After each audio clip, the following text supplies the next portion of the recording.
So we have moved from our place in Lower East Side. We're now in Brooklyn, and behind us is quite an amazing place. It's actually a Catholic church, which is part of the property that we're in. And we're going to go visit there one day, and maybe we can actually sit inside and do a reading or something. But we only just shifted, but we wanted to do a quick reading today. We've got lots of stuff on because the month of June is very busy, and also next week we're going to be traveling with a group of devotees who are coming from the UK. Those of you who are watching, we're looking forward to seeing you next week. And we're going to be traveling, we'll be in New York, New Jersey, New Vrindavan, and also Gitanagari, so like that. Okay, but we're going to do some reading from the Srimad Bhagavatam. It's Canto 4, Chapter 24, Text 63. Om Namo Bhagavate Vasudevaya. Om Namo Bhagavate Vasudevaya. Om Namo Bhagavate Vasudevaya. Text 63. My dear Lord, you are the only Supreme Person, the cause of all causes. Before the creation of this material world, your material energy remains in a dormant condition. When your material energy is agitated, the three qualities, namely goodness, passion, and ignorance, act, and as a result, the total material energy, egotism, ether, air, fire, water, earth, and all the various demigods and saintly persons become manifest. Thus the material world is created. Just check and make sure. Sound. Okay. Purport. If the whole creation is one, that is nothing but the Supreme Lord or Vishnu, then why do the expert transcendentalists make such categories as are found in the above verses? Why do learned and expert scholars distinguish between matter and spirit? In answer to these questions, Lord Shiva says that spirit and matter are not creations of various philosophers, but are manifested by Lord Vishnu, as described in this verse. Tvam eka adya purusha. Spiritual and material categories are made possible by the Supreme Personality of Godhead, but actually there are no such distinctions for the living entities who are eternally engaged in the service of the Lord. There is only a material world for those who want to imitate the Lord and become enjoyers. Indeed, the material world is nothing but forgetfulness of the original Supreme Personality of Godhead, the creator of everything. The distinction between matter and spirit is created by the sleeping energy of the Lord when the Lord wants to give some facility to those living entities who want to imitate the Lord in his enjoyment. It is only for them that this material world is created by the dormant energy of the Lord. For instance, sometimes children want to imitate their mother and cook in the kitchen, and at such a time the mother supplies them with some toys so that the children can imitate her cooking. Similarly, when some of the living entities want to imitate the activities of the Lord, this material cosmic manifestation is created by them for the Lord. No, created for them by the Lord. Okay, let me hold it because that might help. The material creation is therefore caused by the Lord through his material energy. It is by the glance of the Lord that the material energy is activated. At that time, the three material qualities are set into motion, and the material energy is manifested first in the form of the Mahat Tattva, then egotism, then ether, then air, fire, water, and earth. After the creation, the living entities are impregnated in the cosmic manifestation, and they emerge as Lord Brahma and the 7 great rishis, then as different demigods. From the demigods come human beings, animals, trees, birds, beasts, and everything else. The original cause, however, is the Supreme Personality of Godhead, as verified herein, Tvam Eka Adya Purusha. This is also confirmed in Brahma Samhita 5.1. Ishvara Parama Krishna Sachit Ananda Vigraha Anade Ade Govinda Sava Karana Karanam. Those who are covered by the material energy cannot understand that the origin of everything is the Supreme Personality of Godhead, Krishna. This is summarized in the Vedanta aphorism, Janmani Yasya Yata, Vedanta Sutra. Krishna also confirms this in the Bhagavad Gita 10.8.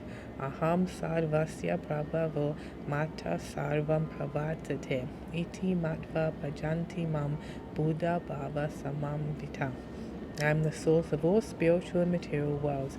Everything emanates from me. The wise who perfectly know this engage in my devotional service and worship me with all their hearts. It's nice purport. That's not all of it, but nice example of the material world and how it's connected, and it is Krishna. And it's interesting because we always make that distinction. Oh, it's the material world and the spiritual world is there, but actually it's just a question. Prabhupada used to say like a switch. It's like just switching that consciousness, and then if you see it in that way, that it's all connected to Krishna, and yeah, it's just a temporary playing field, as it were, then it's like the difference between seeing the glass half full and half empty, isn't it? You just think, it's okay, I can chant Hare Krishna here, and I can chant Hare Krishna over there, and I'm still connected, and this is my, like we just moved, so it's like, okay, this is our abode now, for now, and it was something else just last week. It may be something else next year when the lease expires, whatever. It's like, and you just get on with it and pack up and do what you need to do. So, same thing, really. I like the analogy Prabhupada gives here of the mother and the child who wants to imitate. And I remember doing that and seeing that, and we probably all have seen how young children have these pretend stoves, and they haven't heard a plane all day. Has this pretend stoves with plates, and they've got like a cup of tea, and then we got the ice cream van happening over there. Oh my God. And so then the child imitates, oh, I'm cooking some muffins, I'm making you tea, I'll cook you breakfast. And so I thought it was really profound how Prabhupada uses that as an analogy to how Krishna creates this material world, because we want to lord it over the material energy. We want to imitate him. We want to pretend to be God. So therefore he says, okay, no problem. Have that space, go there, imitate, pretend. But this is not reality. It's not the eternal place. This is just a temporary pretend kitchen where we're mimicking our father, our mother, Krishna, trying to be God. And I just found that really, really powerful and profound. So this, concluding the purport, when Krishna says that he is the origin of everything, aham sarvasya prabhavo, he means that he is even the source of Lord Brahma, Lord Shiva, the Purusha avatars, the material manifestation, and all the living entities within the material world. Actually, the word prabhava, creation, refers only to this material world. For since the spiritual world is eternally existing, there is no question of creation.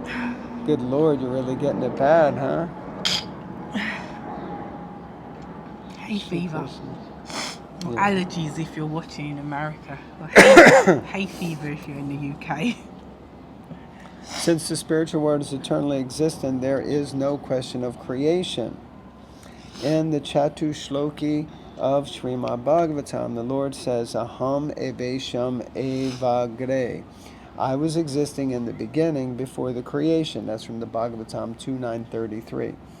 In the Vedas, it is also said, Eko Narayana Asit. Before the creation, there was only Narayan. Prabhupada quotes this in many different places. This is also confirmed by Shankaracharya. Narayana Paro Vyaktat. Narayan is transcendental to the creation, and that's from the Gita Bhasya. Since all the activities of Narayan are spiritual, when Narayan said, let there be creation, that creation was all spiritual. The material only exists for those who have forgotten that Narayan is the original cause. This is such a profound and deep philosophical point that is confused by many different people. And the idea is that actually there isn't anything material. Everything is spiritual because everything emanates from Krishna, from the original source of everything, from God himself. So therefore, even his separated material energy is still his energy. And also in the Chatushloki of the Bhagavatam, it describes that Maya is simply the forgetfulness of connecting something to Krishna. Everything has come from Krishna. Everything is emanating from him. As the verse that we just read, Aham Sarvasya Prabhavo Mata Prabhavam Aham Sarvasya Prabhavo Mata Sarvam Pravartate. That everything is emanating from him. And the wise who perfectly know this, they engage in his devotional service and they worship him with all their hearts. So like that. Okay, so I think we'll conclude there. It's just a quickie today. And we'll be back again another day. Hare Krishna. Hare Krishna.